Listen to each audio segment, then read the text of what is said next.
মাওয়াজ chronicle থেকে আমি সাথে আছি, মাওয়া। আপনারা শুনছেন হুমায়ুন আহমেদের লেখা উপন্যাস মেঘ বলেছে যাবো যাবো। আজকে উপন্যাসটির দ্বিতীয় পর্ব। আকাশে বৃষ্টি বৃষ্টি ভাব, বিজলি চমকাচ্ছে, বাতাস ভারী, মাটির ভেতর থেকে অদ্ভুত গন্ধ আসছে, ছোট বাচ্চাদের গায়ের গন্ধের মতো গন্ধ। প্রবল বর্ষণের আগে আগে এরকম গন্ধ পাওয়া যায়। হাসান রিকশা থেকে নেমেছে, তবে মনস্থির করতে পারছে না রিকশাটা ছেড়ে দেবে না রিকশা করেই ফিরে যাবে। বৃষ্টি নামলে আর রিকশা পাওয়া যাবে না। রিকশাওয়ালারা এখন স্বাস্থ্য সচেতন, ভিজে জবজবা হয়ে তারা রিকশা চালায় না। বৃষ্টির সময় হুড তুলে সিটের উপর আরাম করে বসে বিড়ি টানে। কেউ যদি জিজ্ঞেস করে ভাড়া যাবেন, বিরক্ত হয়, জবাব দেয় না। হাসান আকাশের দিকে তাকালো। কতক্ষণে বৃষ্টি নামবে বোঝার চেষ্টা। হাস্যকর চেষ্টা তো বটেই। আবহাওয়া বিষয়ে তার কোনো জ্ঞান নেই। আকাশে কত রকমের মেঘ হয় ছোটবেলা পড়েছিল। স্তূপ মেঘ, পালক মেঘ। তার আবহাওয়াবিদ্যা এই পর্যন্তই। রিকশাওয়ালা টুনটুন করে দুবার ঘন্টা বাজিয়ে বিরক্ত গলায় বলল, খাড়াই আছেন কেন, ভাড়া দেন। হাসান ভাড়া দিয়ে দিল। 5 টাকা ভাড়া, 2 টাকা বাড়তি দিল। আজ তার পকেটে টাকা আছে। সে এখন দাঁড়িয়ে আছে তিতলিদের বাসার গেটের সামনে। গেট খুলে ভেতরে ঢুকবে কি ঢুকবে না বুঝতে পারছে না। তার হাতে ঘড়ি নেই, তবে রাত মনে হয় ভালোই হয়েছে, 10টার কম না। এত রাতে তিতলিদের বাসায় ঢুকলে সবাই সরু চোখে তাকাবে। না, ভুল বলা হলো, সবাই তাকাবে না। তিতলির বাবা মতিন সাহেব তাকাবেন। সেটা কি ভালো হবে? হাসান ক্লান্ত পায়ে গেট খুলে ভেতরে ঢুকল। ঠিক করল গেট থেকে বাড়ির দরজা পর্যন্ত যেতে যদি তার গায়ে কোনো বৃষ্টির ফোঁটা পড়ে তাহলে সে ফিরে আসবে। এত দূরে এসে তিতলিকে এক পলকের জন্য না দেখে গেলে খুব খারাপ লাগবে। লাগুক।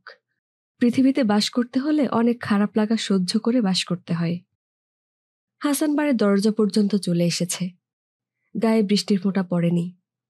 এখন কলিং বেল টেপা যেতে পারে। কলিং বেলে হাত দিয়েই হাসান ভালো একটা শক খেল। ডান হাতটা ঝিনঝিন করে উঠল, প্রায় হুমড়ি খেয়ে পড়ে যাবার মতো অবস্থা।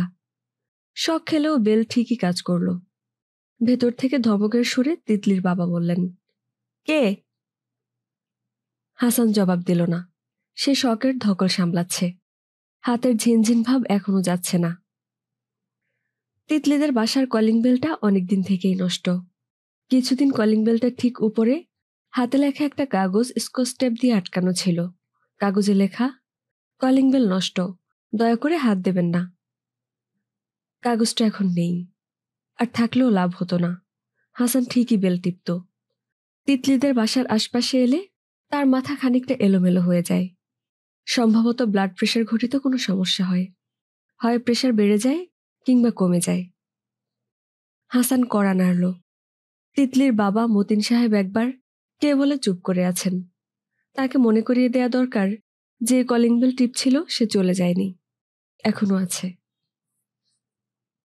মতিন সাহেব আবারও ধমকের গলায় বললেন, কে?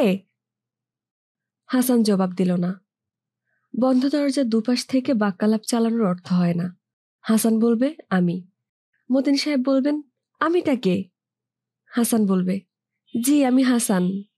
কোনো মানে হয় না। এর চেয়ে বিশ্রীভাবে কয়েকবার কড়া নেড়ে চুপ করে থাকা ভালো। দরজার ছিটকিনি খোলার শব্দ হচ্ছে। এবারের দরজার ছিটকিনিগুলোও নষ্ট। সহজে খোলা যায় না, ধস্তাধস্তি করতে হয়। হাসান ভেবেছিল মতিন সাহেব দরজা খুলে শ্লেষা জড়ানো বিরক্ত গলায় বলবেন, ও আচ্ছা তুমি এত রাতে কি মনে করে? হাসানকে অবাক করে দিয়ে দরজা খুলল তিতলি। এত রাতেও সে বেশ সেজেগুজে আছে। চুল বাঁধা, পরনে চাপা রঙের শাড়ি, ঠোঁটে লিপস্টিকও আছে, গলায় চিকমিক করছে সরু চেইন। মনে হয় কোনো বিয়ে বাড়ি থেকে দাওয়াত খেয়ে এসেছে। তিতলি গভীর বিস্ময় নিয়ে বলল, আরে তুমি, এত রাতে তুমি কোত্থেকে? রাত খুব বেশি নাকি? 9:30 বাজে। ভেতর থেকে মতিন সাহেব বললেন, কার সঙ্গে কথা বলছিস? তিতলি লাজুক গলায় বলল, হাসান ভাইয়া এসেছেন বাবা। মতিন সাহেব বিরক্ত স্বরে বললেন, ও। তিতলি হাসানের দিকে তাকিয়ে হাসল। তার এত আনন্দ লাগছে, আনন্দের চোখে পানি জমতে শুরু করেছে। শুধু পানি জমা না, আনন্দে শরীরও কাঁপছে। এই তো সে দরজার চৌকাঠ ধরে দাঁড়িয়ে আছে, আঙুলগুলো সত্যি সত্যি কাঁপছে। বাইরে দাঁড়িয়ে আছো কেন? ভেতরে এসো। হাসান খানিকটা অস্বস্তি নিয়েই ঘরের ভেতর ঢুকল। এত রাতে এসে তিতলিকে বিব্রত করার কোনো মানে হয় না। তিতলিদের বসার ঘরের অবস্থা শোচনীয়। পুরনো সোফার কয়েক জায়গায় গদি ছিঁড়ে তুলা বের হয়ে পড়েছে। একটা সোফার স্প্রিং নষ্ট, বসলে তলিয়ে যেতে হয়। দুটা বেতের চেয়ার আছে, চেয়ারের নানান জায়গা থেকে পেরেক বের হয়ে আছে। অসাবধানে চেয়ার থেকে উঠতে গেলে প্যান্ট বা শার্ট ছিঁড়বেই। হাসানের কালো প্যান্টটা এভাবেই ছিঁড়েছে। ঘরের অর্ধেকটা অংশ জুড়ে খাট পাতা, খাটে তোশক বিছানো আছে। তোশকের উপর বেশিরভাগ সময় কোনো চাদর থাকে না। আজ অবশ্য আধময়লা একটা চাদর আছে। দেয়ালে গত বছরের একটা ক্যালেন্ডার, জুন মাস বের হয়ে আছে। ক্যালেন্ডারের ছবিটা সুন্দর। হ্রদের জলে স্নানের পোশাক পরা এক তরুণী চিত হয়ে শুয়ে আছে। তরুণীর চোখ বন্ধ। হ্রদের জল যেমন নীল, তরুণীর স্নানের পোশাক তেমনি লাল। লাল নীলে মিলে দারুণ একটা ছবি। ক্যালেন্ডারটার পাশেই একটা দেয়াল ঘড়ি। ঘড়িটা আজ বন্ধ। 7:21 বাজছে। হাসান ঘড়িটার দিকে তাকিয়ে বলল, তিতলি, এক গ্লাস পানি খাবো। তিতলি পানি আনতে গেল। খাবার ঘরের টেবিলে পানির জগ এবং গ্লাস রাখা আছে। তিতলি সেদিকে গেল না।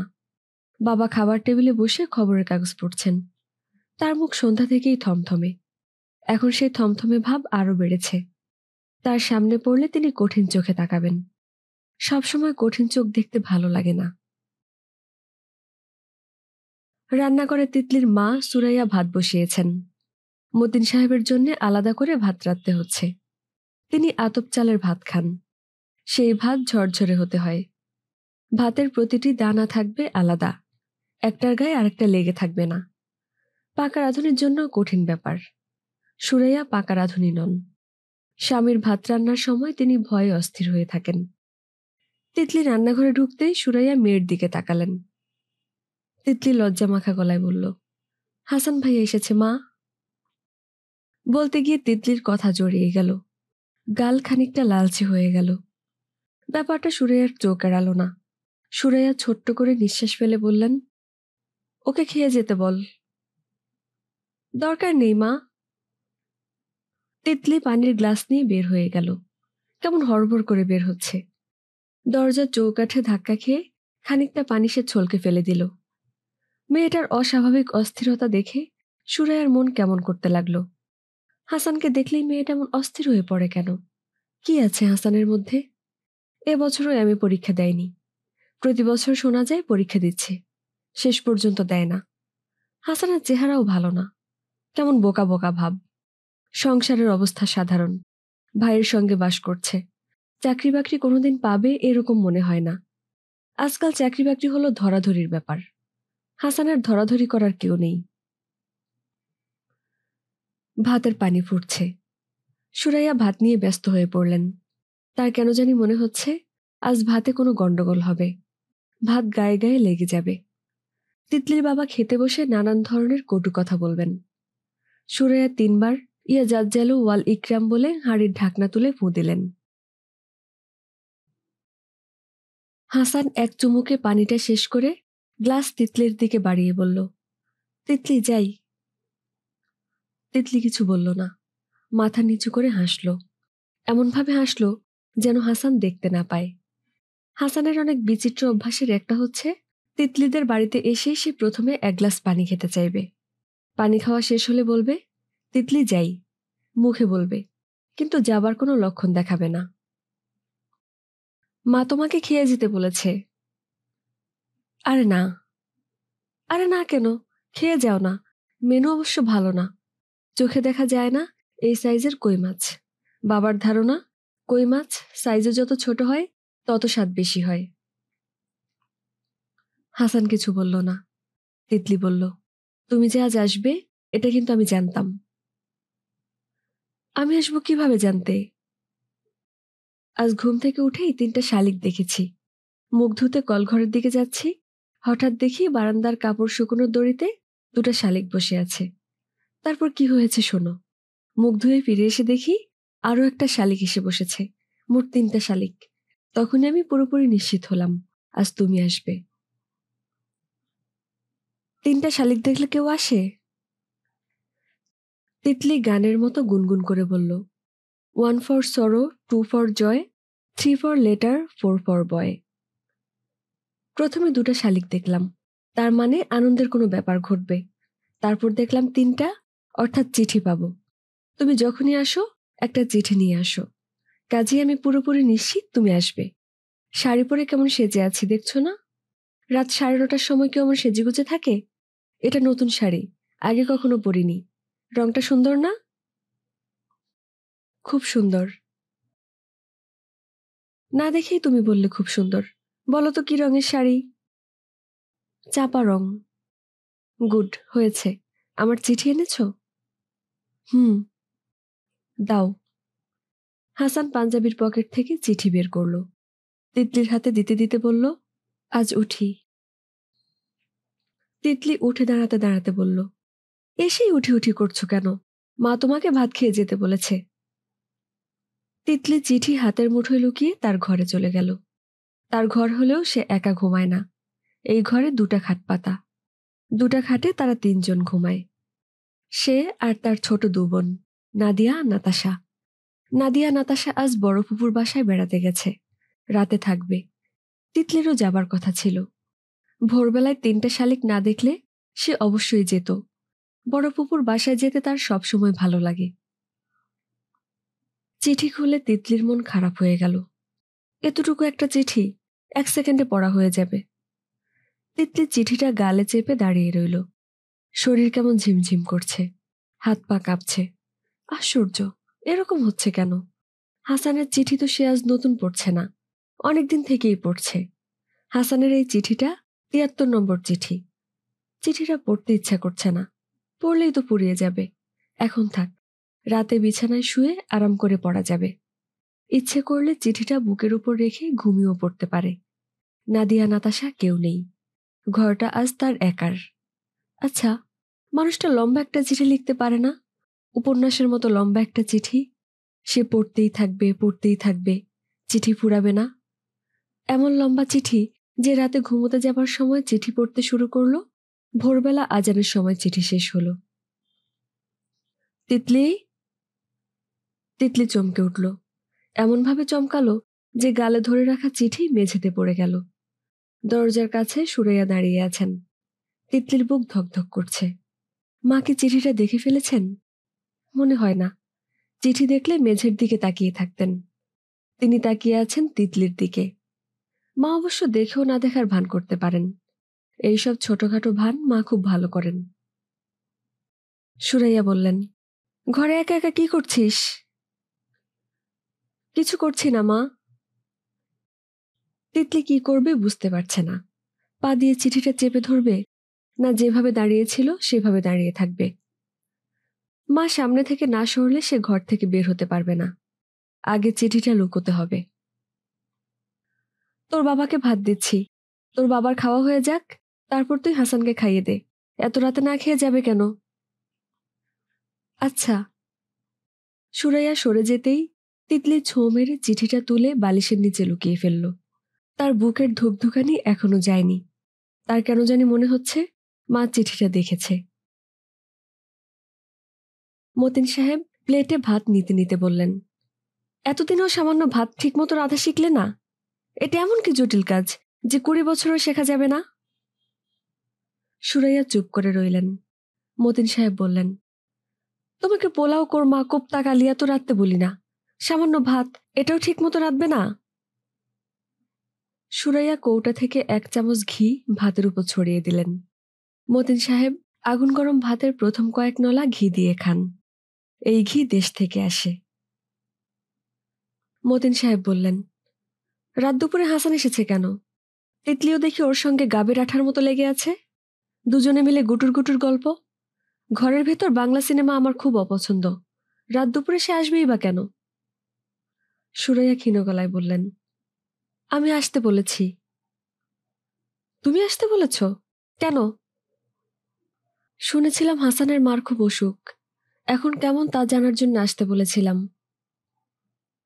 কোনো কিছুরই বাড়াবাড়ি ভালো না। মার অসুখের খবর ছেলেকে রাত দুপুরে ঘরে এনে জিজ্ঞেস করতে হবে। মার অসুখে তুমি করবে কি? তুমি সিভিল সার্জনও না, পীর ফকিরও না। সুরাইয়া ক্ষীণ স্বরে বললেন, আরেক চামচ ঘি দেব? দাও। আর শোনো, তোমাকে বলছি, তোমার কন্যাদেরও বলছি, বাড়াবাড়ি আমার পছন্দ না। বাড়াবাড়ি আমি খুব অপছন্দ করি। হাসানের মার খবর জেনেছ?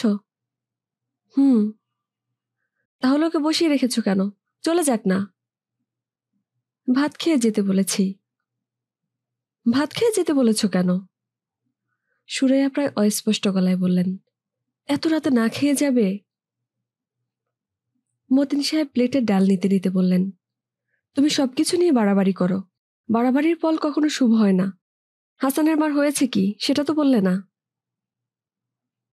সুরাইয়া সমস্যায় পড়ে গেলেন। মেয়েকে বাঁচানোর জন্যে তিনি সামান্য মিথ্যা বলেছেন। মিথ্যা বলাটা ঠিক হয়নি।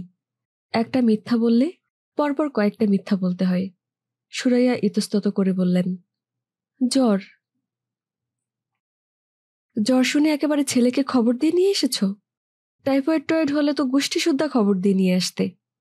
আমাকে বলো তো, এ বাড়াবাড়ির মানে কি? আরেকটা মাছ নাও, আগেই ডাল নিলে কেন? মতিন সাহেব আরেকটা মাছ নিলেন। জনপ্রতি একটা করে কই মাছ তিনি হিসেব করে নিয়ে এসেছেন। 2 মেয়ে তাদের পুপুর বাড়িতে গেছে। 2টা মাছ বেঁচে গেল। তিনি একটা নিতে পারেন, তারপরেও হাসানের জন্য একটা থাকবে। মতিন সাহেব খাওয়া শেষ করে শোবার ঘরে ঢুকে দরজা বন্ধ করে দিলেন। আজ তিনি একা শোবেন। সুরাইয়া তার মেয়ের সঙ্গে ঘুমাবে। 18 বছরের মেয়েকে কখনো একা ঘরে শুতে দিতে নেই। 18 বছরের মেয়ে হলো সাক্ষাৎ আগুন। আগুনের সঙ্গে সবসময় পানি রাখতে হয়। মেয়ের মা হলো সেই পানি। আগুন পানি একসঙ্গে থাকলে বিপদ থাকে না। হাসান লজ্জিত মুখে খেতে বসেছে। সুরাইয়া তিতলিকে বললেন, তুই খেতে বসে যা। তিতলি বলল, আমি তোমার সঙ্গে খাবো মা। তিতলির চোখ জলজল করছে। মনে মনে মাকে সে অনেকবার ধন্যবাদ দিয়েছে। মা এই অল্প সময়ের মধ্যে অনেক পদের খাবার করে ফেলেছে। বেগুন ভাজা, ডিম ভাজা, পটল ভাজা। সুরাইয়া বললেন, তুই হাসানকে দেখে শুনে খাওয়া, আমি দেখি তোর বাবার কিছু লাগে কিনা। তিতলি মনে মনে বলল, মা তুমি এত ভালো কেন? আমি কোনোদিনও তোমার মতো ভালো মেয়ে হতে পারবো না। হাজার চেষ্টা করলেও পারবো না। হাসান কিছু খেতে পারছিল না। একটু ডিম ভেঙে মুখে দিল। বেগুন ভাজা দিয়ে ভাত মেখে একপাশে সরিয়ে রাখল। তোমার প্রাইভেট টিউশনি কেমন চলছে? ভালো। আর ওই যে জীবনী লেখার কাজ লিখছো? হুম। ভদ্রলোকের নাম যেন কি? হিসাম উদ্দিন। তাকে তুমি বলো না কেন একটা চাকরি জোগাড় করে দিতে? তাকে বলো, স্যার আমি চাকরিও করব আর ফাঁকে ফাঁকে আপনার জীবনীও লিখব। হাসান জবাব দিল না। তিতলির খুব ইচ্ছে করছে হাসানকে একটু ছুঁয়ে দেখতে। সাহসী কুলোচ্ছে না। কখন হুট করে মা ঢুকে পড়বেন। তাছাড়া হাত ছুঁয়ে দেখতে হলে অজুহাত লাগে। তেমন কোনো অজুহাতও মাথায় আসছে না। তোমার গালে এটা কি? এই বলে কি গালটা ছুঁয়ে দেখা যায় না? তিতলি বলল, খাচ্ছ না কেন? রুচি হচ্ছে না, জ্বর আসছে বোধ হয়। দেখি তো জ্বর কিনা। তিতলি হাসানের কপালে হাত রেখে চমকে উঠল। জ্বরে কপাল পড়ে যাচ্ছে। এত জ্বর নিয়ে কেউ খেতে বসে? তার উচিত গায়ে চাদর জড়িয়ে চুপচাপ বিছানায় শুয়ে থাকা। জ্বর নিয়ে তার আসার দরকারটা ছিল কি? সে তো তাকে আসার জন্য খবরও দেয়নি। তোমাকে খেতে হবে না, তুমি হাত ধুয়ে ফেলো। হাসান সঙ্গে সঙ্গে উঠে দাঁড়ালো। বেসিনের কাছে গিয়ে হাত ধুয়ে ফেলল। তিতলি বলল, লেবু দিয়ে 1 গ্লাস শরবত বানিয়ে দেব? না। জ্বর নিয়ে আসার দরকারটা ছিল কি? তোমার টাকাটা নিয়ে এসেছি। টাকার জন্য কি আমি মরে যাচ্ছিলাম? এখন দিতে না পারলে পরে হাত খালি হয়ে যাবে, দিতে পারবো না। সামান্য 200 টাকা, আশ্চর্য। খবরদার, ওই টাকা তুমি আমাকে দেবে না। তোমার কাছে থাকুক, সুদে আসলে বাড়ুক। বমি বমি লাগছে। তিতলি, ঘরে পান আছে? আছে। তুমি বসার ঘরে গিয়ে বসো। এ কি, তুমি তো দেখি ঠিক মতো হাঁটতেও পারছো না। বাসায় যাবে কিভাবে? অসুবিধা হবে না, রিক্সা নিয়ে চলে যাব। তিতলি চিন্তিত গলায় বলল, এক কাজ করো, আজ থেকে যাও। বসার ঘরের খাটে মশারি খাটিয়ে দিচ্ছি। এত জ্বর নিয়ে তুমি কোথায় যাবে? আরে না, তুমি কি যে বলো। তোমার বাবা যদি ভোরবেলা উঠে দেখেন আমি শুয়ে আছি, তিনি খুব ঠান্ডা মাথায় আমার গায়ে কেরোসিন ঢেলে আগুন দিয়ে দেবেন। আমি মাকে বলি, মাকে বললেই মা ব্যবস্থা করে দেবে। ওনাকে কিচ্ছু বলবে না। মা এত জ্বর নিয়ে তোমাকে কিছুতেই একা যেতে দেবে না। ওনাকে কিছু বলার দরকার নেই। তিতলি, আমি যাচ্ছি। পান পান খাবে না? হুম। বৃষ্টি পড়ছে তো, বৃষ্টির মধ্যে যাবে কিভাবে? অসুবিধা হবে না। জ্বর নিয়ে বৃষ্টিতে ভিজবে? হুম। পাগলের মতো হু হু করছো কেন? ভালো মতো কথা বলো।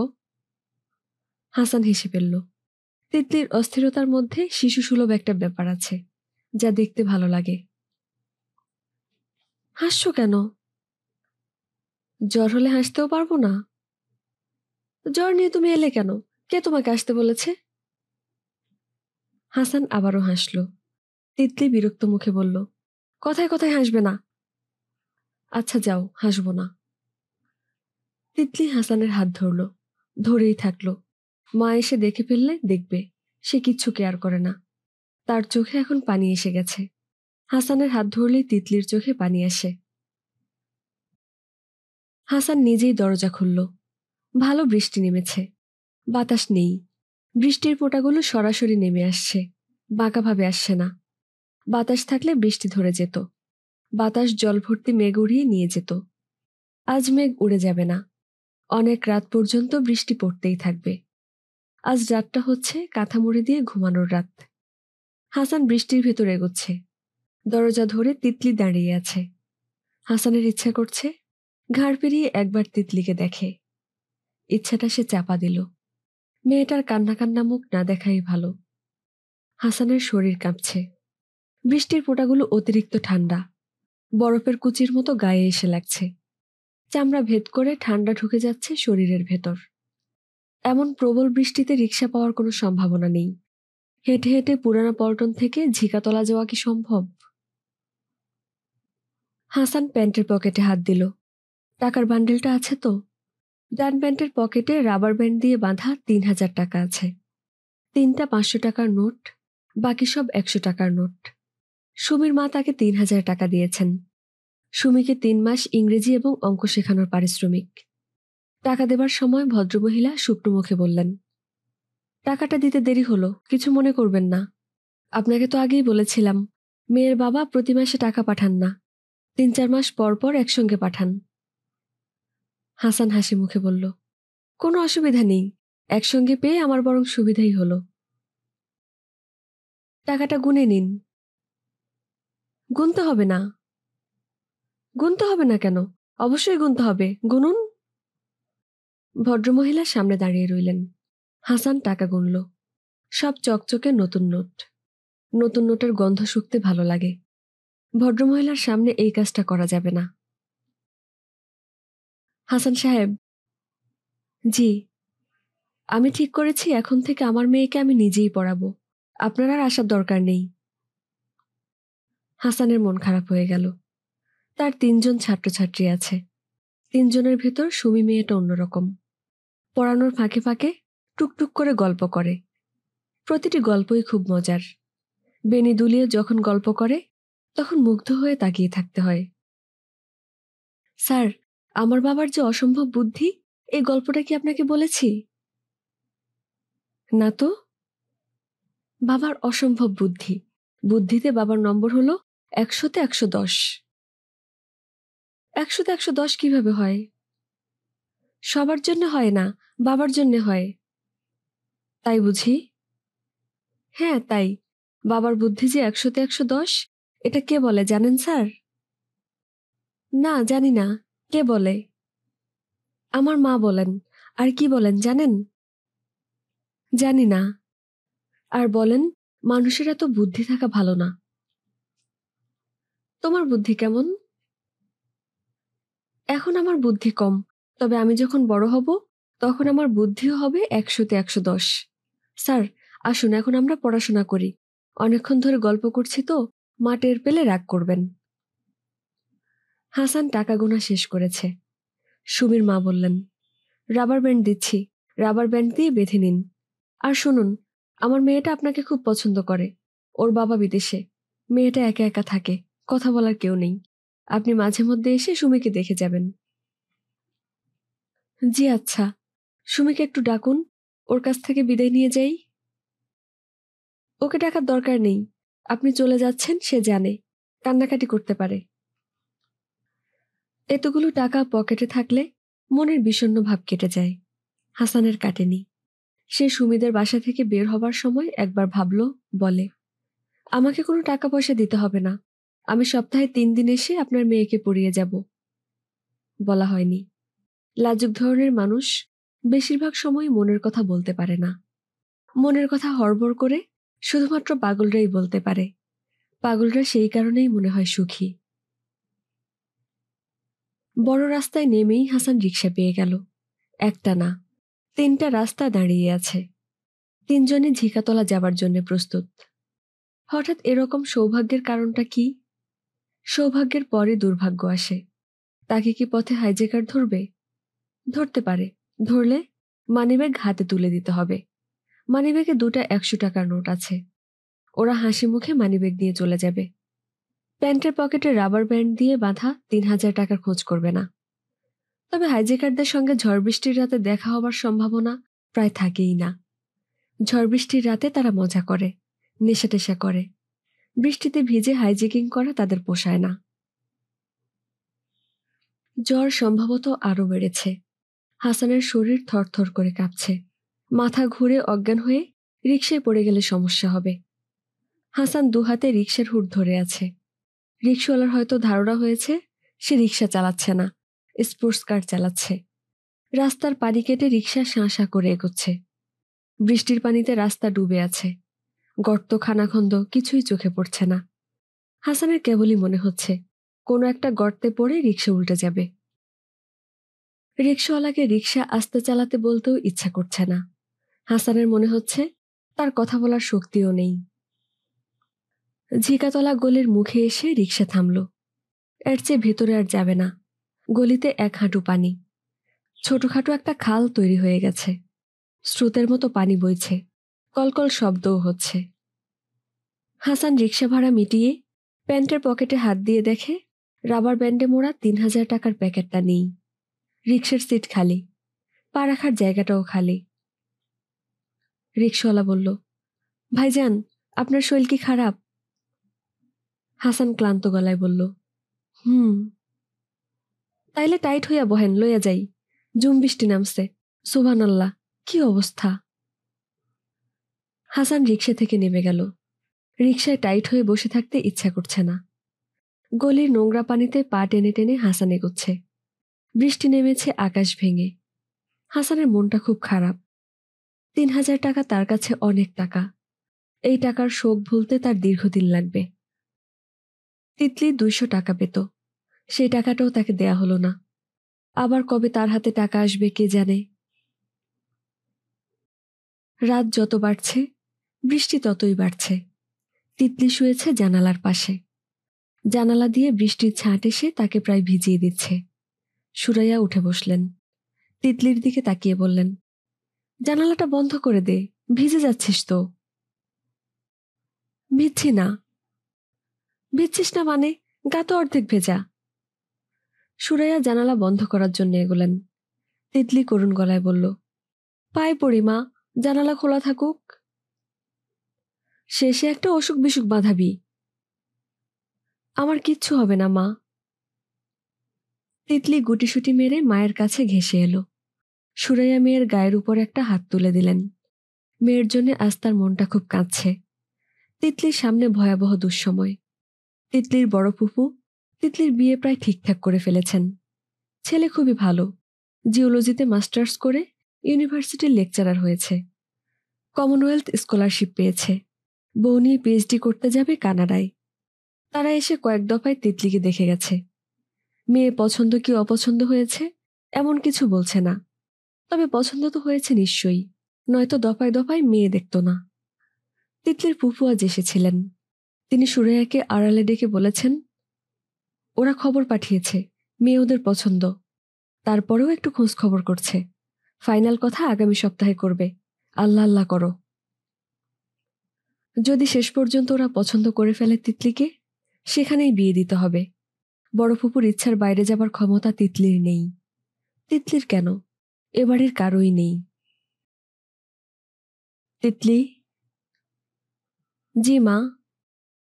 হাসানের কি একটা এনজিওর চাকরি যে হবার কথা ছিল, হয়নি?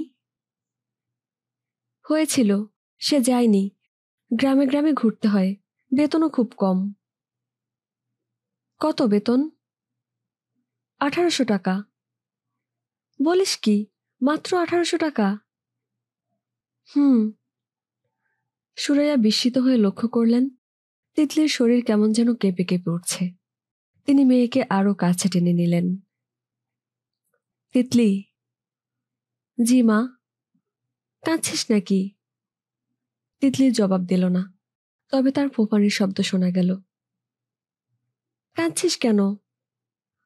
তিতলি অস্পষ্ট স্বরে বলল, ফুপু তোমাকে আড়ালে নিয়ে কি বলেছে মা? কিচ্ছু বলেনি। আমি জানি বলেছে, মা শোনো, আমি এখন বিয়ে করব না। তোর ফুপু চাইলে না করবি কিভাবে? তিতলি জবাব দিল না। তার শরীরের কাঁপুনি বন্ধ হয়েছে, সে নিজেকে সামলেছে। সুরাইয়া নরম গলায় বললেন, একটা মেয়ের জীবনে বিয়ে অনেক বড় ব্যাপার। বিয়ে হলো তার নিজের ঘর সংসার। সুন্দর ঘর সংসার সব মেয়েই চায়, চায় না? হুম। একটা বেকার ছেলেকে বিয়ে করে অভাব অনটনে সারা জীবন কাটানোর কোনো মানে হয় মা?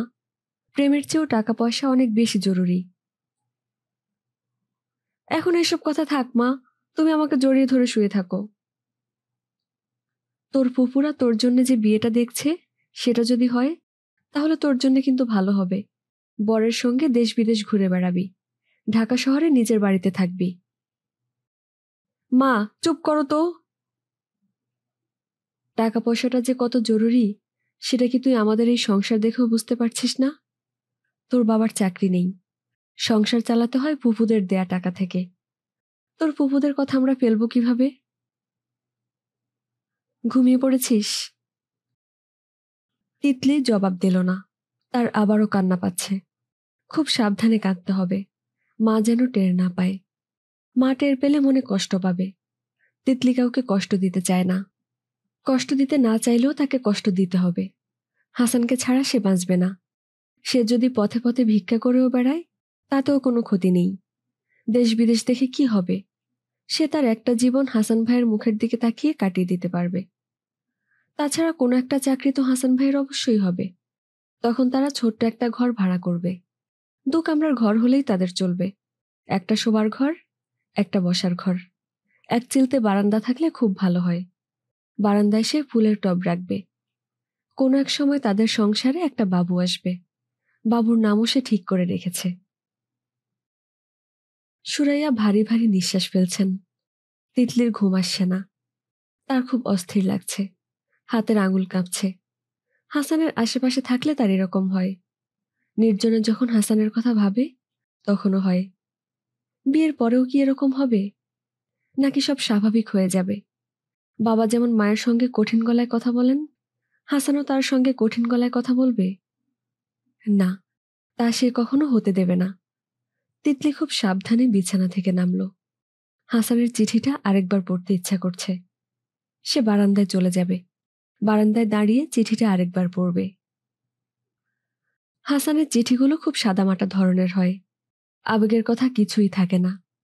তবু চিঠি চোখের সামনে ধরলেই চোখ ঝাপসা হয়ে আসে। কেন এরকম হয়? তিতলি, কদিন ধরে আমার শরীরটা ভালো যাচ্ছে না। রাতে ঘুমোতে গেলেই উদ্ভট সব স্বপ্ন দেখি। একটা স্বপ্ন বেশ কয়েকবার দেখে ফেললাম। স্বপ্নটা হচ্ছে আমি একদল হাঁসের সঙ্গে ঘুরছি, শামুক গুগলি খাচ্ছি। কি বিশ্রী স্বপ্ন, তাই না? আচ্ছা শোনো, হাঁস বানানে কি চন্দ্রবিন্দু আছে? যদি থাকে তুমি দিয়ে নিও। ইতি হাসান। এটা হচ্ছে চিঠি। কষ্ট করে কি আরো কয়েকটা লাইন লেখা যেত না? সে কি লিখতে পারতো না? তিতলি শোনো, আমি সারাক্ষণ তোমার কথা ভাবি। সারাক্ষণ আমার ইচ্ছে করে তোমার হাত ধরে বসে থাকতে। সেদিন কবে যে আসবে আমি আর অপেক্ষা করতে পারছি না। চলো আমরা কোর্টে বিয়ে করে ফেলি, তারপর যা হবার হবে।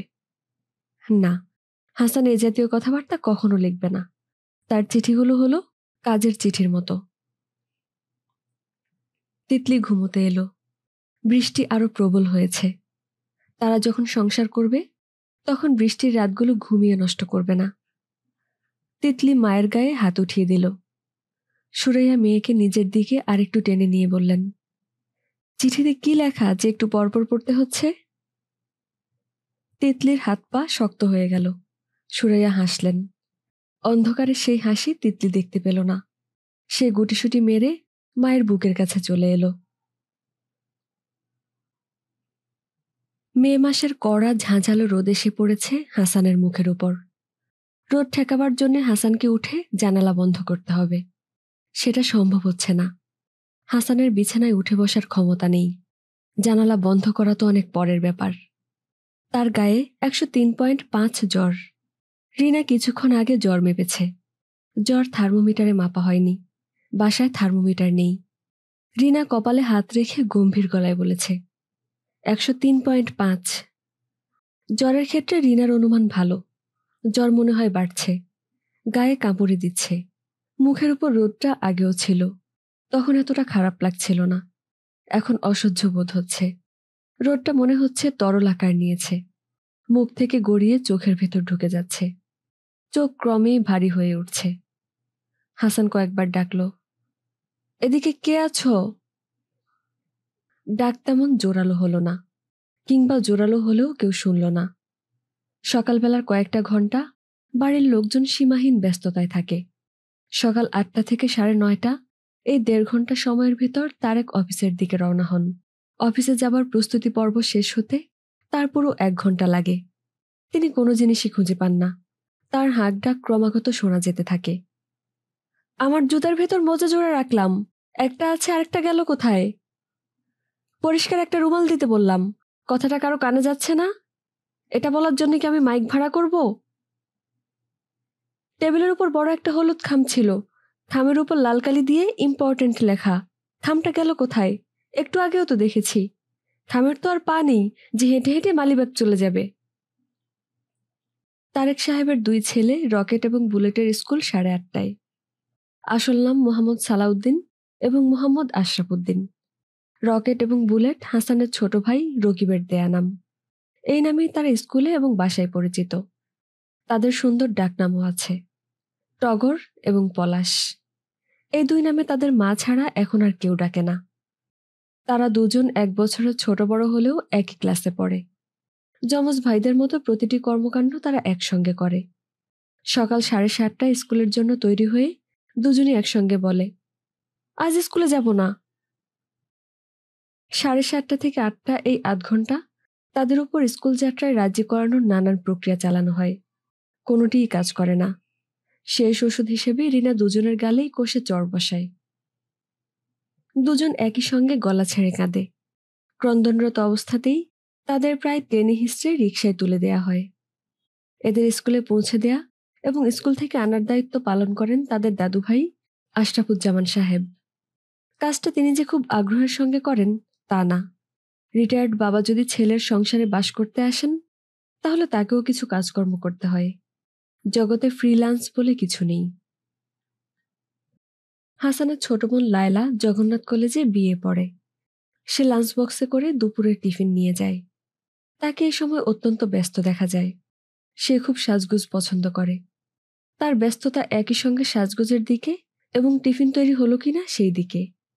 নিজের সাজগোজের উপর লায়লার আস্থা খুবই কম। সাজের প্রতিটি পর্যায়ে সে তার ভাবির কাছে ছুটে যায়। ভাবির মতামত নিয়ে নিয়ে সাজের পরবর্তী ধাপের দিকে এগোয়। ভাবি, টিপটা কি মাঝখানে হয়েছে? লাল টিপটাই পরবো নাকি টিপ হাতে আঁকবো? ঠোঁটের লিপস্টিক কি বেশি কড়া হয়ে গেছে? রিনা বিরক্ত হয় না। সাজসজ্জার ব্যাপারে অন্যকে পরামর্শ দেবার ব্যাপারে কোনো মেয়েরই বিরক্তি থাকে না। মেয়েরা এই কাজটা খুব আগ্রহ এবং আনন্দ নিয়ে করে। ঠিক 9টার সময় ঠিকা কাজের মেয়ে ফুলের মা আসে। প্রতিদিনই তার সঙ্গে এ বাড়ির স্থায়ী কাজের মেয়ে কমলার মার একটা ঝগড়া শুরু হয়। কমলার মা নিচু গলায় ঝগড়া করলেও ফুলের মার গলা কাকতাড়ুয়া গলা। সে চিৎকার শুরু করলেই আশপাশের কা করতে থাকে। প্রতিদিনই একবার ঠিক করা হয় ফুলের মাকে আর রাখা হবে না, পাওনা গণ্ডা মিটিয়ে বিদায় করা হবে। বিদায় করা হয় না, কারণ ফুলের মার কর্মক্ষমতা অসাধারণ। ঝগড়া করতে করতেই সে অতি দ্রুত বাসনকোসন মেজে ঝকঝকে করে ফেলবে, পুরো বাড়ি ঝাড় দেবে, কলঘরে রাখা 2 বালতি কাপড় ধুয়ে চিপে দড়িতে শুকোতে দেবে। তার দায়িত্ব এই পর্যন্তই। দায়িত্ব পালনের পরেও সে যাবার আগে রিনাকে জিজ্ঞেস করবে, আর কোনো কাম আছে আপা? থাকলে তুরন্ত কন। এক বাড়ির কাম করলেই আমার শেষ না, আরো বাড়ি আছে, নিজের ঘর সংসার আছে। এমন একজন কাজের মানুষকে শুধুমাত্র ঝগড়া করার স্বভাবের জন্যে কেউ বিদায় করে না। মানুষ এত বোকা না। সকালের এই ব্যস্ততা হট্টগোল হাসান তেমন টের পায় না, কারণ তার ঘুম ভাঙে 9টার পরে। ততক্ষণে হইচই থিতিয়ে আসে। চারদিকে ঝড়ের পরের শান্ত অবস্থা বিরাজ করে। আজ জ্বরের কারণে সকাল 6টা থেকে সে জেগে। বাড়ির প্রতিটি শব্দ তার কানে আসছে। প্রবল জ্বরের সময় মানুষের কান তীক্ষ্ণ হয়, নিচু শব্দও অনেক বড় হয়ে কানে বাজে। হাসান বিড়বিড় করে নিজের মনেই বলল, হই হল্লাটা একটু কমানো যায় না? গড অলমাইটি, বাড়িটা একটু শান্ত করে দিন। আমার উপর একটু দয়া করুন প্লিজ। হই হল্লা কমল না, বরং বাড়তে থাকলো। ঝনঝন শব্দে থালা বা কাঁচের জগ ভাঙল। কাঁচের জিনিস ভাঙার শব্দ একবার হয়েই থেমে যাবার কথা। এই শব্দ থামছে না, ঝনঝন করে বেজেই যাচ্ছে। মনে হচ্ছে থালা বাসনও টের পেয়েছে এ বাড়িতে একজন অসুস্থ মানুষ আছে। তাকে বিরক্ত করা তার পবিত্র কর্তব্য। এর মধ্যে লায়লা ঘরে ঢুকে বলল, দাদা, তোর নাকি আকাশ পাতাল জ্বর, ভাবি বলল। হাসান জবাব দিল না। লায়লা সেন্ট মেখেছে। সেন্টের গন্ধে হাসানের গা গোলাচ্ছে। হাসান নিশ্চিত লায়লা আর কিছুক্ষণ তার ঘরে থাকলে সে বমি করে দেবে। যে কোম্পানি এই সেন্ট বানিয়েছে সেই কোম্পানির বিরুদ্ধে মামলা করে দেয়া দরকার। দাদা দেখতো, এই হলুদ শাড়িটা কি বেশি কটকটে লাগছে? হাসান ধমকের গলায় বলল, তুই ঘর থেকে যা তো, জাস্ট ক্লিয়ার আউট। লায়লা হাসানের ধমকে বিস্মিত হলো না বা রাগও করল না। যেভাবে ঘরে ঢুকেছিল সেভাবেই ঘর থেকে বের হয়ে গেল। তখন হাসানের মনে হলো একটা ভুল হয়েছে। লায়লাকে দিয়ে জানালাটা বন্ধ করালে কাজ হতো, রোদটা আর চোখের ভেতর ঢুকে যেত না। কি বিশ্রী, কি ভয়ঙ্কর রোদিনা আজ উঠেছে। তরল রোদ, রোদের ভিসকোসিটি অনেক। গড়াতে গড়াতে কি সুন্দর চোখের ভিতর দিয়ে ঢুকে মাথাটা ভারী করে ফেলছে। কলঘর থেকে কাপড় কাচার শব্দ এবং ফুলের মার গলাবাজি একই সঙ্গে শোনা যাচ্ছে। উচিত কথা আমারে শিখায়? আরে ধুমসি কাইলা মাগি, উচিত কথার ধার ফুলের মা ধারে না। তোর উচিত কথা ফুলের মা থুক দেয়, থু। রিনার গলা শোনা গেল, ফুলের মা চুপ করো তো। ফুলের মার গলা আরো এক ধাপ উঠে গেল, আফা আমারে না, ধুমসি কাইলা মাগিরে চুপ করতে কন। হের গলা পাও দিয়া চাইপ্পা ধরেন, মাগি আমার উচিত কথা শিখায়। ফুলের মা গালাগালি করবে না, খবরদার। মাগিরে মাগি বলবো না তো কি বলবো আপা? ছাগি বলবো? মাগিরে ছাগি বললে ছাগিরে কি বলবো? বোতল বলবো? আপনিই বলেন, আপনার বিচারটা কি হুনি। চুপ করো ফুলের মা। আপনি চুপ করেন, অত গরম ভালো না। ফুলের মা গরমের ধার ধারে না। হাসানের ইচ্ছা করছে গলা ফাটিয়ে চিৎকার করতে, তোমরা দয়া করে চুপ করবে? দয়া করে কেউ একজন এসে আমার জানালা বন্ধ করবে? তোমরা কেউ বুঝতে পারছো না, আমার মাথার ভেতরটা ফেটে যাচ্ছে। হাসানের মনে হলো হঠাৎ সব শব্দ কমে গেল। মাথার ভেতর জমে থাকা তরল রোদ হঠাৎ জমাট বেঁধে কঠিন হয়ে গেল। হাসানের ঘুম ঘুম পেতে লাগলো। তার সত্যি ঘুম পাচ্ছে, না সে অজ্ঞান হয়ে যাচ্ছে? প্রচণ্ড জ্বরে অজ্ঞান হয়ে যাবার কথা সে অন্যের কাছে শুনেছে, তার বেলায় এই প্রথম ঘটছে। খুব খারাপ তো লাগছে না। অজ্ঞানটা আরো আগে হতে পারলে ভালো হতো। হাসান ক্ষীণ গলায় ডাকল, ভাবি, ভাবি। মাথায় ঠান্ডা পানির ধারা। কেউ একজন চুলে বিলি কেটে দিচ্ছে। মাথায় পানি ঢালা হচ্ছে। কে পানি ঢালছে? চোখ মেললেই দেখা যায়। চোখ মেলতে ইচ্ছা করছে না। বাসায় পানি ঢালার মানুষ নেই। কমলার মা কি পানি ঢালছে? মনে হচ্ছে কমলার মা। তবে কমলার মা মাথায় পানি ঢাললেও চুলে বিলি কাটবে না। তাহলে কে? চোখ মেলে কি দেখবে? না, দেখতে ইচ্ছা করছে না। যার ইচ্ছা পানি ঢালুক, কিছু যায় আসে না। হাসান। জি ভাবি। একটু কি ভালো লাগছে? হুম। তোমার জ্বর কত উঠেছে জানো? না। 105। আমি বাড়িওয়ালাদের বাসা থেকে থার্মোমিটার এনে জ্বর মেপে হতভম্ব। তুমি অচেতনের মতো হয়েছিলে। মুখ দিয়ে ফেনা টেনা বের হয়ে বিশ্রী কাণ্ড। উঠে বসতে পারবে? উঠে বসতে হবে কেন? 2টা প্যারাসিটামল খাইয়ে দিতাম, জ্বরটা কমতো। শুয়ে শুয়ে খেতে পারবো। দাও, ট্যাবলেট 2টা দাও। গলায় আটকাবে তো। আটকাবে না। হাসান শোনো, পুরো 1 ঘন্টা তোমার মাথায় পানি ঢালা হয়েছে, গা স্পঞ্জ করা হয়েছে। আমার ধারণা জ্বর অনেকটা কমেছে। আমি দেয়ালে ঠেস দিয়ে তোমাকে বসিয়ে দিচ্ছি। তুমি বসে বসে প্যারাসিটামল খাও। ঘন্টাখানিকের মধ্যে জ্বরটা আরো কমবে। তখন নাস্তা নিয়ে আসবো। দাঁড়াও, মাথাটা আগে মুছে দেই। হাসানকে ধরে উঠাতে হলো না। সে নিজেই উঠে বসল। দেয়ালে ঠেস দিয়ে বসল। রিনা তার কোলে একটা বালিশ দিয়ে দিল। জ্বর কতটা কমেছে দেখতে পারলে হতো। সম্ভব না, কারণ থার্মোমিটার কিছুক্ষণ আগে টেবিল থেকে পড়ে ভেঙেছে। বাড়িওয়ালাকে এ জাতীয় আরেকটা থার্মোমিটার কিনে দিতে হবে। আজ দিনের মধ্যেই কিনতে হবে।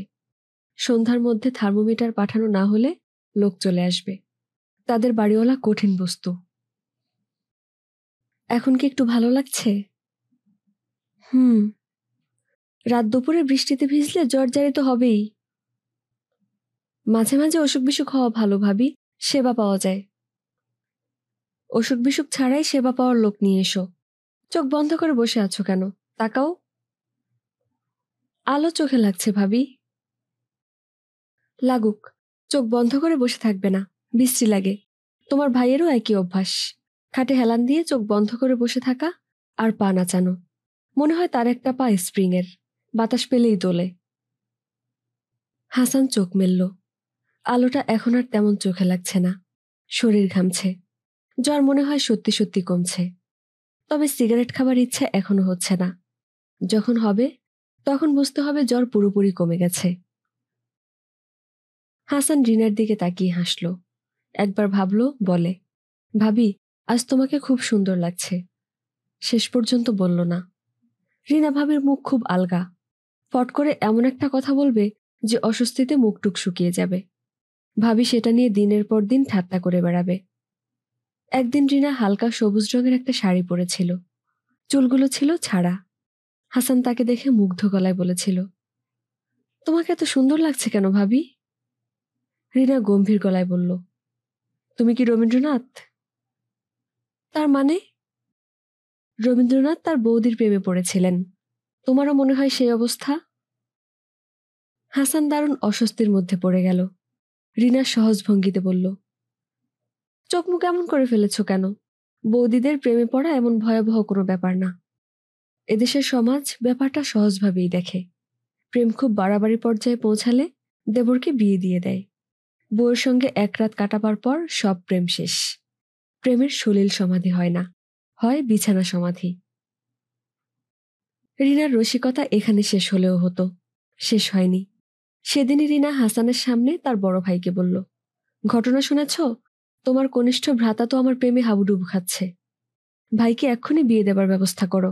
আর দেরি করলে সে আমাকে প্রেমপত্র লিখে ফেলবে। তখন যন্ত্রণা হবে। It is high time. হাসানের লজ্জায় মরে যাবার মতো অবস্থা। এ জাতীয় বিপজ্জনক মহিলার সঙ্গে কথাবার্তা খুব সাবধানে বলতে হয়। হাসান খুবই সাবধানে কথা বলে। তারপরও মাঝে মাঝে বিশ্রী ধরনের অস্বস্তিকর পরিবেশ তৈরি হয়ে যায়। রিনাকে আজ আসলেই খুব সুন্দর লাগছে। কে বলবে এই মহিলা 30 বছর পার করে দিয়েছেন? মনে হচ্ছে হালকা পাতলা গড়নের এক কিশোরী। আজ মজা করে শাড়ি পরে বড় সেজেছে। আজ কি বার ভাবি? সোমবার। সর্বনাশ! সর্বনাশ কেন? সোমবার আমার জন্য খুব খারাপ। ভয়াবহ সব সমস্যা হয় সোমবারে। তোমার তো শুধু সোমবার খারাপ, আমার সব বারই খারাপ। ভাবি, চা খাবো। শুধু চা? চায়ের সঙ্গে একটা টোস্ট খেতে পারি। জ্বর মনে হয় কমে যাচ্ছে ভাবি, ঘাম দিচ্ছে। Very good. শোনো, তোমার টাকাটা ড্রয়ারে রেখে দিয়েছি। তুমিও তো অসাবধান কেন? হাসান বিস্মিত হয়ে বলল, তোমার কথা বুঝতে পারছি না ভাবি। কিসের টাকা? কাল রাতে যে ভেজা প্যান্ট কলঘরে ছেড়ে এলে, তার হিপ পকেটে 3,000 টাকা, রাবার ব্যান্ড দিয়ে বাঁধা। কাপড় ধুতে গিয়ে পুলির মা পেয়েছে, আমাকে দিয়ে গেছে। বলো কি? বলো কি মানে? টাকার কথা জানতে না? অ্যাবসেন্ট মাইন্ডেড প্রফেসর হয়, অ্যাবসেন্ট মাইন্ডেড বেকার হয় বলে তো জানতাম না। কোথায় পেয়েছো এত টাকা? টিউশনি টাকা ভাবি। সুমি বলে একটা বাচ্চা মেয়েকে পড়াতাম। 3 মাসে টাকা 1 মাসে দিয়ে চাকরি নট করে দিয়েছে। কেন? পড়াতে পারি না, এজন্য বোধহয়। পড়াতে পারো না? না, পড়াতে গিয়ে শুধু গল্প করি। বাচ্চা মেয়ের সঙ্গে এত কিসের গল্প? বাচ্চাদের সঙ্গে গল্পই সবচেয়ে ইন্টারেস্টিং ভাবি। যা ইচ্ছে বলতে পারো, ওরা মন দিয়ে শুনবে। বড়দের সঙ্গে গল্প করা খুব সমস্যা, প্রতিটি কথা ভেবেচিন্তে বলতে হয়। আমার সঙ্গে গল্প করার সময়ও কি তুমি প্রতিটি কথা ভেবেচিন্তে বলো? রিনা ঠোঁট টিপে হাসছে। হাসান সাবধান হয়ে গেল। ভাবির মতলব ভালো না, কোনো একটা প্যাঁচে ফেলে দেবে। চা খাবো ভাবি। চা, টোস্ট, ডিম সিদ্ধ? হ্যাঁ। মাথাটা এগিয়ে আনো, জ্বরের অবস্থাটা দেখি। এ কি, লজ্জায় এমন লাল হয়ে যাচ্ছ? তুমি কি সত্যি সত্যি আমার প্রেমে পড়েছো নাকি? আশ্চর্য কাণ্ড। রিনা বারান্দায় এসে দাঁড়ালো। 12টা প্রায় বাজে। আজ হাফ স্কুল। বাচ্চাদের 11টার মধ্যে চলে আসার কথা। এখনো আসছে না কেন? অস্পষ্ট কুয়াশার মতো দুশ্চিন্তা হচ্ছে। যদিও রিনা জানে দুশ্চিন্তার কোনো কারণ নেই। বাবা সঙ্গে আছেন। ট্রাফিক জ্যামটামে রিকশা নিশ্চয়ই আটকে পড়েছে। আজ দুপুরে কি রান্না হবে সেটাও দেখতে হবে। বাজার হয়নি। রোজকার বাজার হাসান করে দেয়। আগে সপ্তাহের বাজার করে ফ্রিজে রাখা হতো। ফ্রিজ কাজ করছে না। নতুন গ্যাস ভরতে হবে। দোকান থেকে ডিম আনিয়ে ডিমের তরকারি করা ছাড়া উপায় নেই। ডিম আনানোর লোক নেই। কমলার মাকে পাঠানো যাবে না। তার বাড়ি থেকে বের হওয়া মানেই অ্যাক্সিডেন্ট। রিকশার নিচে পড়ে যাওয়া, ড্রেনে পড়ে যাওয়া। একবার মাইক্রোবাসের ধাক্কা খেয়ে অজ্ঞান হয়ে 2 দিন ছিল হাসপাতালে। আরেকবার পান কিনতে গিয়ে কুকুরের কামড় খেয়ে এলো। মহাখালীতে নিয়ে নাভিতে ইঞ্জেকশন। শতেক যন্ত্রণা। রিনা রান্নাঘরে ঢুকল। গ্যাসের চুলা দুটিই জ্বলছে। চুলায় কিছু নেই। কমলার মা নির্বিকার ভঙ্গিতে সুপারি কাটছে। কমলার মা ঘন্টায় ঘন্টায় পান খায়। পানের খরচ তাকে আলাদা দিতে হয়। কমলার মা? জি। একটা ডিম সিদ্ধ করো তো। ডিম নাই আপা। একটাও নেই? জি না, আমার পানও পুরাইছে। সকাল থেকে সুপারি চাবাইতেছি। এখন একটা পান না খাইলে দম ফুটা লাগিয়া মৃত্যু হইব। মৃত্যু হবার দরকার নেই। যাও পান নিয়ে এসো। 2 হালি ডিম আনবে। আজ ডিমের তরকারি করবে। ঘরে বেগুন আছে না? বেগুন দিয়ে ডিমের তরকারি। এসো, টাকা নিয়ে যাও। রাস্তা সাবধানে পার হবে কমলার মা। আর গ্যাসের চুলা নিভিয়ে দিয়ে যাও। শুধু শুধু জ্বলছে কেন? রিনার সংসারের টাকা স্টিলের আলমারিতে চকলেটের খালি টিনে আলাদা করে থাকে। আজ মাসের 25 তারিখ। সেই টিন খালি। রিনা তা জানে। তারপরেও টিন খুলল। টিন আসলেই খালি। একটা চকচকে 10 টাকার নোট পড়ে আছে। টাকার বাক্স পুরোপুরি খালি রাখতে নেই।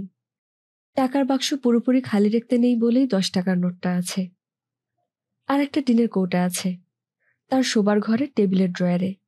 Emergency fund. সেটাও খালি। টাকা পয়সার এই শোচনীয় অবস্থার কথা তারেককে সে 2 দিন আগেই বলেছে। তারেক বলেছে, ব্যবস্থা করছি।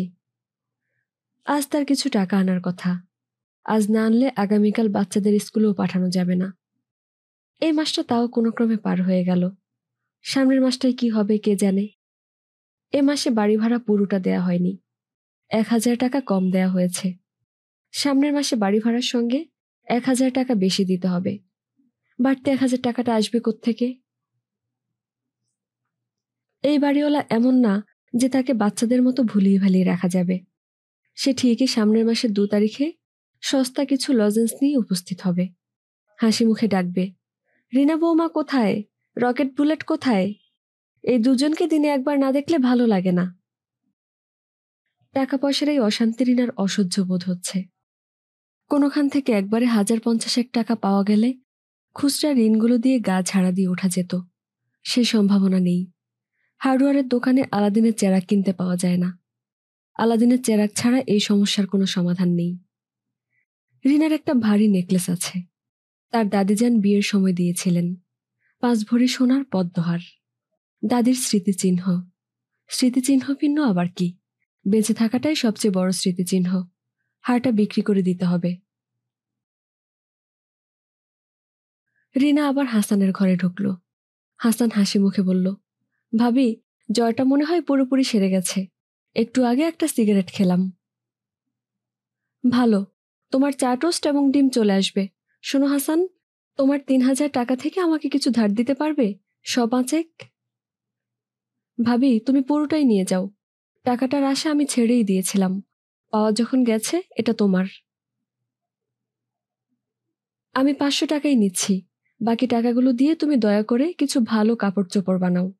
ইন্টারভিউর সময় এলেই তোমার ভাইয়ের শার্ট প্যান্ট নিয়ে তুমি দৌড়াদৌড়ি করো। আমার খারাপ লাগে। তোমার বয়সে একটা ছেলের এক সেট ভালো কাপড় চোপড় থাকবে না, এটা কেমন কথা?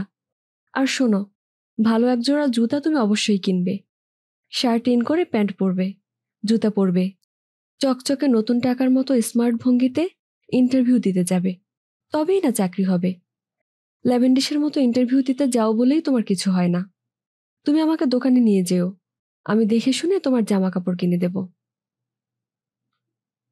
হাসান লজ্জিত ভঙ্গিতে বলল, আচ্ছা। রিনা টাকা হাতে বের হয়ে এলো। তার লজ্জা লাগছে। টিউশনি করে হাসান অল্প কিছু টাকাই পায়। সেই টাকায় রিনাকে প্রায়ই ভাগ বসাতে হয়। এর চেয়ে লজ্জার আর কি হতে পারে? রিনা রান্নাঘরের দিকে যেতে যেতে ঠিক করে ফেলল, পদ্মহারটা সে অবশ্যই বিক্রি করবে। সেই টাকায় এক সেট পোশাক সে হাসানকে বানিয়ে দেবে। এটা হবে হাসানকে দেয়া তার উপহার। বাংলাদেশের 10টা ভালো ছেলের তালিকা তৈরি হলে হাসানের নাম সেখানে অবশ্যই থাকবে। এমন একটি ছেলেকে সামান্য উপহার দিতে না পারাটা খুব কষ্টের। রিনা বারান্দায় দাঁড়িয়ে আছে। 12টা 21 বাজে। বাচ্চা দুটি এখনো ফিরছে না। কোনো অ্যাক্সিডেন্ট হয়নি তো? এত দেরি তো হবার কথা না। রিনার বুক ধড়ফড় করছে। কাল রাতে সে বাজে একটা স্বপ্ন দেখেছে। ঘরের ভেতর একটা হাতি ঘুরছে। সুর দিয়ে আলনা থেকে টেনে কাপড় জামা নামাচ্ছে। স্বপ্নে হাতি দেখা খুব খারাপ। হাতির পিঠ কবরের মতো বলে হাতি দেখলে অতি প্রিয় কারো মৃত্যু হয়। রিনার হাত পা কাঁপছে। বারান্দার রেলিংয়ে একটা কাক বসে আছে। কি বিশ্রী ভঙ্গিতেই না সে তাকাচ্ছে। রিনা জানে এইসব কিছুই না। কিছুক্ষণের মধ্যেই দেখা যাবে বাবা রিকশা করে ওদের নিয়ে আসছেন। সেই কিছুক্ষণটাই অনন্তকালের মতো দীর্ঘ মনে হবে। কোনো রকম দুশ্চিন্তা ছাড়া মনের আনন্দে মানুষের বাঁচাটা কি এতই কঠিন? বারান্দা থেকে সামনের রাস্তার অনেকটা দেখা যায়। কমলার মার এর মধ্যে চলে আসার কথা। 2 হালি ডিম আর 5 টাকার পান কিনতে এত সময় লাগবে কেন? আবার কি কুকুর কামড়েছে? চিঠির ব্যাগ হাতে পোস্টম্যান আসছে। রিনার বুক ধক করে উঠল। যদিও ধক করে ওঠার কারণ নেই। পোস্টম্যান নিশ্চয়ই তাদের বাসার দিকে আসছে না। আর আসলেই বা কি? রিনা অস্বস্তি নিয়ে পোস্টম্যানের দিকে তাকিয়ে আছে। না, সে তাদের বাড়িতে আসছে না। ওই তো রাস্তা পার হয়ে চলে গেল। রিনা প্রায় 1 মাস আগে রেজিস্ট্রি করা একটা চিঠি পেয়েছে। পত্র প্রেরকের কোনো নাম নেই। 8 পৃষ্ঠার একটা চিঠিতে লেখা, ম্যাডাম, আপনি আমাকে চিনবেন না। আমি আপনার স্বামীর অফিসে চাকরি করি। একটি বিশেষ কারণে আপনাকে এই পত্র লিখছি। আমাদের অফিসে লাবণী নামে একজন অল্পবয়স্কা টাইপিস্ট আছেন। আপনার স্বামী তারেক সাহেবের সঙ্গে তার গভীর প্রণয়। তাদের শারীরিক সম্পর্ক আছে, ইহা নিশ্চিত। আমি ভেতরের খবর জানি। আপনি ঘর সামলান, বিলম্বে পস্তাবেন। ইতি, আপনার হিতাকাঙ্ক্ষী অচেনা বন্ধু। এই চিঠির কথা রিনা কাউকে বলেনি। ওরও চিঠিকে কখনো গুরুত্ব দিতে নেই। রিনার হিতাকাঙ্ক্ষী অচেনা বন্ধু নামে নামহীন চিঠি পাঠাবে না। সবচেয়ে বড় কথা, তারেককে সে চেনে। অতি সরল ধরনের একজন মানুষ। একজন সরল মানুষের জীবনযাপনের পদ্ধতিও সরল হয়। চিঠি পাবার পর রিনা একবার ভাত খেতে খেতে তারেককে জিজ্ঞেস করল, আচ্ছা, তোমাদের অফিসে লাবণী নামের কোনো মেয়ে আছে? তারেক বিস্মিত হলো না, চমকালোও না, রিনার দিকে তাকালোও না। ভাত মাখতে মাখতে বলল, আছে, টাইপিস্ট। আমাদের 2জন মহিলা আছেন। ক্যাশ সেকশনে নতুন একটা মেয়েকে অ্যাপয়েন্টমেন্ট দেয়া হয়েছে, নাম সুস্মিতা। মেয়েদের সঙ্গে তোমাদের কথা হয় না? হ্যাঁ হয়, হবে না কেন? সুস্মিতা মেয়েটা পাগলা ধরনের, সারাক্ষণ কথা বলে। লাবণী কম কথা বলে? ওর কথা বলার সুযোগ কোথায়? বড় সাহেবের চিঠি টাইপ করতে করতে হালুয়া টাইট। লাবণীদের গ্রামের বাড়ি কোথায়? জানি না তো কোথায়। আচ্ছা, জিজ্ঞেস করে দেখব। থাক, তোমাকে কিছু জিজ্ঞেস করতে হবে না। আচ্ছা, লাবণী দেখতে কেমন? দেখতে ভালো, গোল মুখ। সুস্মিতা দেখতে ভালো না, মিকি মাউসের মতো 2টা বড় বড় দাঁত। কথা এই পর্যন্তই। তারেক না হয়ে অন্য যে কেউ হলে জিজ্ঞেস করত, লাবণীর কথা জানতে চাচ্ছ কেন? তারেক এই প্রশ্ন করবে না। একজন সরল মানুষ পৃথিবীর সমস্ত প্রশ্নই সরলভাবে গ্রহণ করে। রিনার মনে কোনো শঙ্কা নেই, তারপরেও চিঠিটা কাউকে দেখাতে ইচ্ছা করে। হাসানকে দেখালে কেমন হয়? না, তা সম্ভব না। হাসান তাকে নিয়েই হাসাহাসি করবে। অলিকের গল্পের পিছনে সময় নষ্ট করার বা দুশ্চিন্তা করার কিছু নেই। দুশ্চিন্তার অনেক ব্যাপার আমাদের চারপাশেই আছে। বাচ্চাদের আসতে দেখা যাচ্ছে। রিনা দেখল টগর ঘুমোচ্ছে। রিনার শ্বশুর ছেলেকে বুকের উপর জড়িয়ে ধরে আছেন, তবে জড়িয়ে ধরে রাখতে তার কষ্ট হচ্ছে। ছেলেটার পা অনেকখানি বের হয়ে আছে, যে কোনো সময় অ্যাক্সিডেন্ট হতে পারত। একটা ট্রাক কিংবা মাইক্রোবাস এসে ঘষা দিয়ে চলে যেত। ভাগ্যিস হয়নি। কমলার মাকেও আসতে দেখা গেল। ঘুমন্ত টগরকে রিনার শ্বশুর কমলার মার কোলে দেবার চেষ্টা করছেন। কমলার মা অতি শেয়ানা, সে ভুলেও নেবে না। বেচারা বুড়ো মানুষকে নাতি কোলে নিয়ে সিঁড়ি ভেঙে দোতলায় উঠতে হবে। রিনার শাশুড়ি আছেন কল্যাণপুরে তার মেয়ের বাসায়। স্বামীর সঙ্গে রাগ করে চলে গেছেন। রাগ ভাঙিয়ে তাকেও কল্যাণপুর থেকে আনতে হবে। রিনার শ্বশুর রাগ ভাঙানোর প্রচুর চেষ্টা করছেন। প্রতিদিন একবার করে কল্যাণপুরে যাচ্ছেন। লাভ কিছু হচ্ছে না। রোজ রিক্সা ভাড়া দিতে হচ্ছে। টগরের বাবা ফিরলে তাকে দিয়ে মাকে আনিয়ে নিতে হবে। ছেলে গেলে মা সুরসুর করে চলে আসবেন। এরকম ছেলেভক্ত মা খুব কম আছে। টগরের ঘুম ভেঙেছে। দাদার কোল থেকে নেমে সে এখন ছুটতে ছুটতে আসছে। মাথাটা সামনের দিকে বাঁকা করা। এটা তার মহিষ মহিষ খেলা। মহিষের মতো শিং দিয়ে সে মাকে গুঁতো দেবে। মহিষের বয়স 5 বছর হলে কি হবে, গায়ে জোর আছে। রিনা হাসি মুখে মহিষের ধাক্কা সামলানোর জন্য রেলিং ধরে দাঁড়ালো। তার এত ভালো লাগছে, মনে হচ্ছে আলাদিনের চেরাগ ছাড়াও বেঁচে থাকাটা এমন অসহনীয় নয়। বাড়িওয়ালাদের কাজের মেয়েটি আসছে। মেয়েটার নাম হালিমা। নরম স্বভাব, হাসি খুশি। এরকম একটা কাজের মেয়ে থাকলে খুব ভালো হতো। রিনা হালিমাকে বলে দিয়েছে দেশে গেলে সে যেন তার মতো একটা মেয়ে নিয়ে আসে। রিনা বলল, কি খবর হালিমা? হালিমা হাসি মুখে বলল, আপনার টেলিফোন আইছে গো আপা, জরুরি ফোন। বাড়িওয়ালার বাসার টেলিফোন নাম্বারে ভাড়াটাদের ফোন এলে তাদের ডাকা হয় না। কোনো দুঃসংবাদের ফোন কি এসেছে? মৃত্যু সংবাদ? রিনার বুক আবারও ধক করে উঠল। আজকের দিনটা তার জন্য খারাপভাবে শুরু হয়েছে। বারবার শুধু মৃত্যু সংবাদের কথা মনে আসছে। মানুষের মনে যা আসে তাই শেষ পর্যন্ত হয়। রিনার মুখ শুকিয়ে গেল। হ্যালো, কে ভাবি? আমি রকিব। ও আচ্ছা, ভাইজান কি অফিস থেকে ফিরেছেন? না, কেন বলো তো? আমি একটা সিরিয়াস বিপদে পড়েছি ভাবি। কি বিপদ? সেটা তোমাকে বলতে পারবো না, তবে ভালো বিপদ। ভাবি, আমি আসলে পালিয়ে বেড়াচ্ছি। কেন? আছে, ব্যাপার আছে। স্টুডেন্ট পলিটিক্সের অনেক ঝামেলা আছে, তুমি বুঝবে না। ভাবি, আমার কিছু টাকা লাগবে। কত টাকা? 5,000 টাকা। এত টাকা আমি পাবো কোথায়? যেভাবে হোক জোগাড় করো ভাবি। রকিব, শোনো, তুমি খুবই অসম্ভব কথা বলছো। সংসারের অবস্থা তো তুমি জানো। আমি সবই জানি, কিন্তু আমার কোনো উপায় নেই। ভাবি শোনো, আমি সন্ধ্যাবেলা একটা লোক পাঠাবো, তার হাতে টাকাটা দিয়ে দিও। রকিব, কাউকে পাঠিও না, তুমি নিজে আসো। তোমার ভাইয়ের সঙ্গে কথা বলে একটা ব্যবস্থা করো। রকিব টেলিফোন রেখে দিল। রিনা বোকার মতো খানিকক্ষণ হ্যালো হ্যালো করলো। 5,000 টাকা সে কিছুতেই জোগাড় করতে পারবে না। হাসানের কাছ থেকে নিয়ে 1,000-2,1 টাকা সে দিতে পারবে, এর বেশি না। এতে কি রকিবের বিপদ কাটবে? বিপদটা কি তাও তো সে স্পষ্ট করে বলেনি। এমন কি বিপদ যে বাসায় এসেও টাকা নেওয়া যাবে না? বাড়িওয়ালা স্ত্রী জাহেদা বললেন, মা বসো, শরবত খেয়ে যাও। রিনা বলল, জি না চাচি, টগরপলা সেরামাত্র স্কুল থেকে এসেছে, এদের গোসল করাবো, খাওয়াবো। শরবত খেতে কয় মিনিট লাগবে? 3 মিনিট।